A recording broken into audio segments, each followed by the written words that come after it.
Hero police అయితే story work out అయితే box office బద్దలే.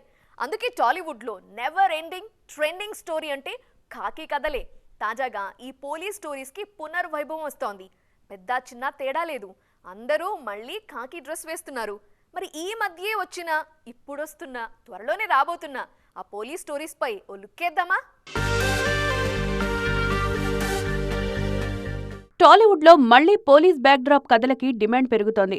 సంక్రాంతికి వస్తున్నాంలోనూ వెంకీ ఎక్స్ పోలీస్ ఆఫీసర్ గా నటించారు. వెంకీ ఖాకీ డ్రెస్ వేసినప్పుడు 90% విజయమే వరించింది. రవితేజ కూడా మాస్ జాతరలో ఖాకీగానే రాబోతున్నారు. విక్రమార్కుడు నుంచి మొన్నటి వాల్తేరు వీరయ్య వరకు చాలా సినిమాల్లో పోలీస్ గా రఫ్ఫాడించారు మాస్ రాజా. రవితేజ పోలీస్ డ్రెస్ వేశారంటే చాలు స్క్రీన్ మీద మ్యాజిక్ జరగాల్సిందే. మాస్ జాతరను కూడా అలాగే డిజైన్ చేస్తున్నారు దర్శకుడు భాను భోగవరపు. విజయ్ దేవరకొండ సైతం కెరీర్ లో ఫస్ట్ టైం ఖాకీ వేసుకుంటున్నారు. గౌతమ్ తిన్ననూరి సినిమాలో ఆయన కానిస్టేబుల్ గా నటిస్తున్నారు. ఇక హిట్ 3లో రూత్లెస్ కాప్ అర్జున్ సర్కార్ గా రఫ్ఫాడించడానికి వచ్చేస్తున్నారు నాని. హిట్ 3 కోసం 6 ప్యాక్ కూడా చేస్తున్నారు నాని. ప్రభాస్ ను స్పిరిట్ లో పవర్ఫుల్ పోలీస్ ఆఫీసర్ గానే చూపించబోతున్నారు దర్శకుడు సందీప్ రెడ్డి వంగ. ఇక ఉస్తాద్ భగత్ సింగ్ లో పవన్ కళ్యాణ్ సైతం కాప్ గానే కనిపిస్తూ అలరించబోతున్నారు. ఆ మధ్య భగవంత్ కేసర్లో కాసేపు కాప్ రోల్లో స్క్రీన్ షేక్ చేశారు బాలయ్య. మొత్తానికి మన హీరోల మనసు ఖాకీ వైపు మళ్ళిందిప్పుడు.